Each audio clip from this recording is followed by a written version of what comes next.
সোজা কথা 22 তারিখে যদি না মেটে তাহলে রাস্তায় ঢুকে আন্দোলন করে মজদুরের অধিকার আদায়। একদম সোজা কথা।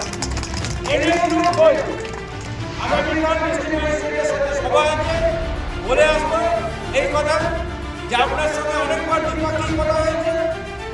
মলের ঘটককে টেলিফোন করে বলবো যে 22 তারিখের পরে যদি না মেনে হয় বালাজি কোনো গভর্নমেন্ট পশ্চিমবাংলার কেউ যা বলবে তাই মেনে আসলে শ্রমিকদেরকে মাথা নিতে হবে।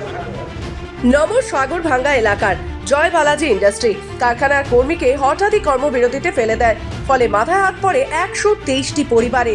তাদের পাশে এসে দাঁড়াতে ছুটে আসে সিটু। যে সমস্ত শ্রমিকদের পিএফ ও ইএসআই বলবৎ করা হয়নি তাদের পাশেও দাঁড়িয়েছে সিটু। শুক্রবার সকালবেলায় নমো সাগরভাঙ্গা বালাজির 4 নম্বর গেটে কর্মী সমর্থকেরা একত্রিত হয়ে তাদের বিক্ষোভ সমাবেশ দেখাতে থাকেন। তাদের এই বিক্ষোভে নেতৃত্ব দেন প্রাক্তন এমএলএ বংশগোপাল চৌধুরী। শ্রমিকদের সমর্থনে বংশগোপাল চৌধুরী তার বক্তব্যে বলেন, শ্রমিকদের ন্যায্য পাওনাগণ্ডা আমরা বুঝে নেব।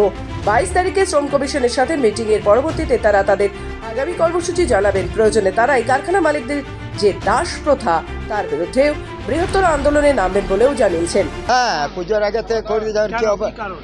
বলছে কাজ নেই, আবার জয়েন করেছিল, জয়েন করে আবার একটা লোক অ্যাক্সিডেন্ট হয়ে যায়, বলছে লোক মারা যাচ্ছে, আবার কি জন্য কার লোক নেবো আমি, আবার বার করে দেয় জয়েন করে, জানেন রিটার্ন করে আবার জয়েন করেছিল। কত বছর কাজ করেছে? আমার 15 বছর।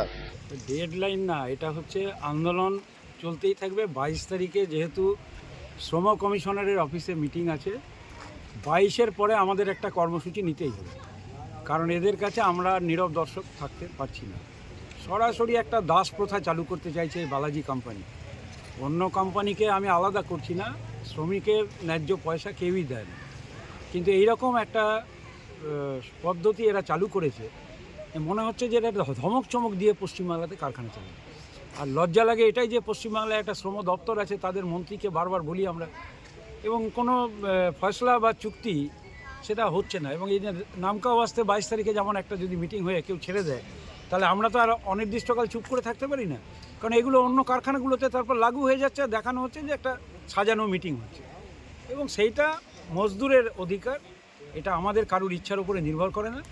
আমরা ডাক দেব মানুষের কাছে, শান্তিপূর্ণভাবে রাস্তা রোকো, যতক্ষণ দাবি না মিটছে, এটাই এখন আমাদের সিআইটিউর ডাক, যতক্ষণ দাবি না মিটছে ততক্ষণ পর্যন্ত একটা আন্দোলনকে আমরা স্থায়ী আকারে নিয়ে যাওয়ার চেষ্টা আমরা করব।